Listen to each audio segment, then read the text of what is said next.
U-GeekTV.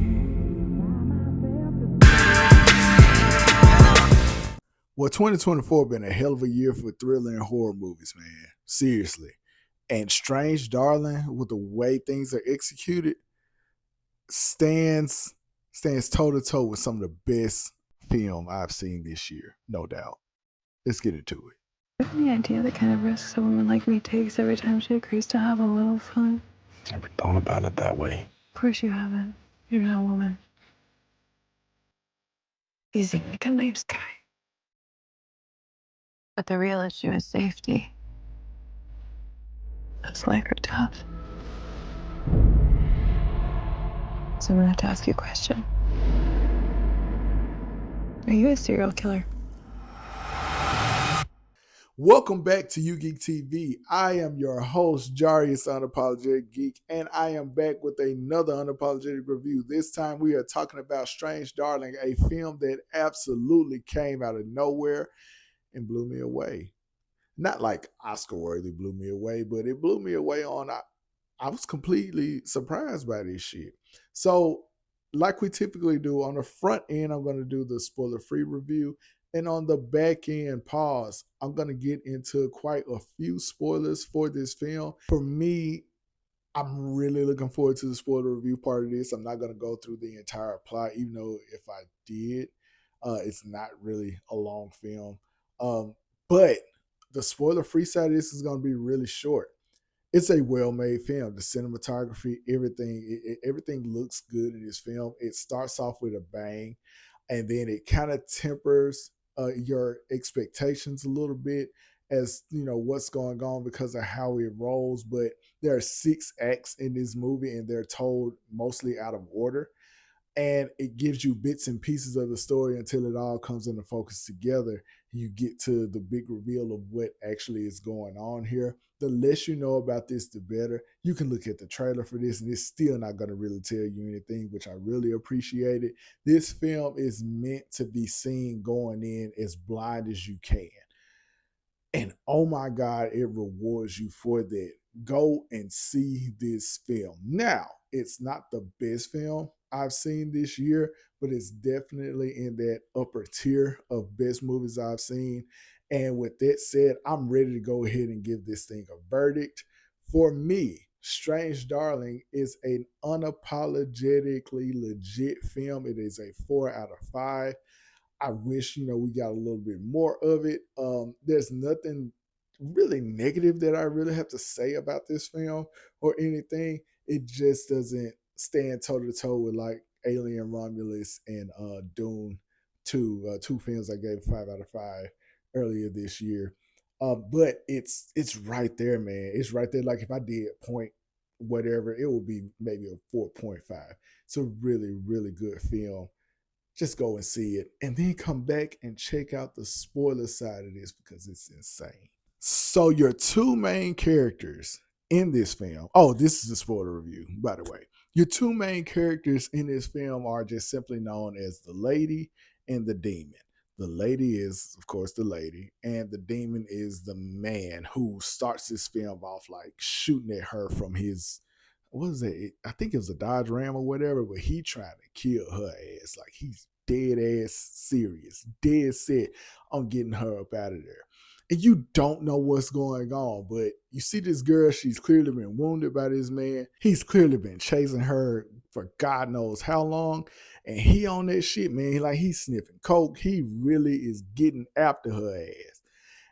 And the movie goes on and it tells you the story, and you find out that this man is the actual victim and she is a fucking serial killer. And I loved it. I felt, there was going to be a twist sort of like that coming at one point in the film. It's because I was just being observant and just really checking in anything. And I knew that there was a twist coming, but the execution of the twist was nonetheless really good. You find out like she is a homicidal chick. Like she is nuts. See, she's a legitimate serial killer. You also find out that he is a cop, which was another nice twist. They hooked up, they were getting ready to, have a little bit of a one night stand.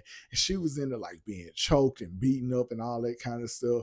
And he was trying to, give her what she wanted. And then eventually she gives him some bad coke. He goes on a bad trip. She finds out he's a cop. And when she's getting ready to take him out, he turns the tables on her, shoots her twice, and we're off to the races. And that's where this movie, it really did something interesting with how they played out the third or the sixth and final act of this film. The lady, who her serial killer name is the Electric Lady, she is a masterful con artist. And what she does is she plays up how much of a victim she looks, how unassuming she looks. She plays that up to get away with things and to kind of get by law enforcement, men. And that's not only to just get by them, to actually make them victims as well. That was really well thought out, the message of this film. And overall, the message is observe all the facts for yourself before coming to an opinion. And this message is really hammered home with a lady cop who discovers the Electric Lady and the demon. Um, After the Electric Lady has killed the demon, she rips his jugular after spraying him with bear spray. And again, the demon, he honestly set himself up. uh, Long story short, the Electric Lady is in the freezer hiding. The demon shoots into the freezer without opening it up or anything. She's unconscious. He handcuffs her. He goes and he makes a call to his cop buddies to come and pick her up. He comes back and he didn't check her body or anything. She surprises him with the bear spray and she kills him, rips his throat out with her teeth. Yeah. And so when he's down, she knows the cops are coming. Like, she can hear the sirens and everything. So she takes his gun, puts it on her person. She lowers her pants and kind of, I think she puts some additional blood on her or whatever. Lowers her pants and makes it looks like she was a victim of an assault. Here's the thing: he's dead. The old man whose home it is that she's invaded is also dead in the kitchen. So when the cops come, the male cop, he's looking around trying to assess the crime scene. And he's like, okay, we need to call this in and get someone to review it. The female cop, who's also a Caucasian woman, immediately takes the Electric Lady's side, basically asking him why he's even questioning it. Like, she goes off purely just on some, you know, I'm automatically on the side of this person because of what they look like, because of the victim that they appear to be. Now, I'm not one to say, don't believe anybody or anything like that. I do find that it's nothing wrong with assessing the situation and being cautiously observant of everything that's going on before forming an opinion. Like, that's okay.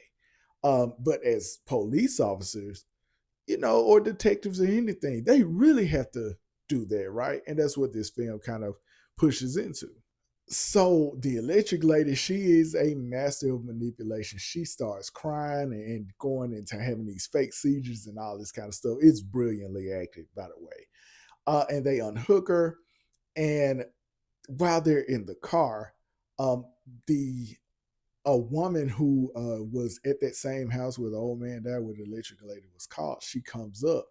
Electric Lady kills her, and she disarms both of the cops, tell them both to, hey, throw your guns back here. She gets 2 additional guns. Now this lady has 3 guns. She lets the female officer go and kills the male officer, which that's fucked up because he was actually doing his job or whatever. Electric Lady is still at large. She's going and doing her thing. And like I said, it's just a bunch of crazy shit just happening back to back. So then she finally gets a ride with a Native American woman, and she tries to pull her gun on her, and the Native American woman kills her, and that's how the Electric Lady dies. It was like one of those things where the last woman who picked her up wanted to help her and was trying to help her or whatever, but she didn't let her guard down. Like, she knew there was a possibility that this stranger, was kind of crazy. But I think the main thing I took away is, again, assess the entire situation before you come to your conclusion or your opinion about what it is that's going on. And that's a real lesson, man, because not really assessing the situation, this shit can get you fucked up out here. And that's what happened in this film. Not looking at everything, even with the cop, the demon who was killed or whatever. He let his guard down because this woman was unassuming. Man, y'all be safe out there and see this fucking movie again. If you didn't get that lesson the first time, go back and look at it after this and let that lesson hammer home into you, man. Don't let your guard down. It's crazy out here. It's fucking crazy. But yeah, Strange Darling. Have you seen it? Let me know what you thought in the comments. Continue to like, continue to share, continue to subscribe. Thank you for everything that you've done. I truly appreciate it. Until next time, I'm Jarius, the Unapologetic Geek, and I am out.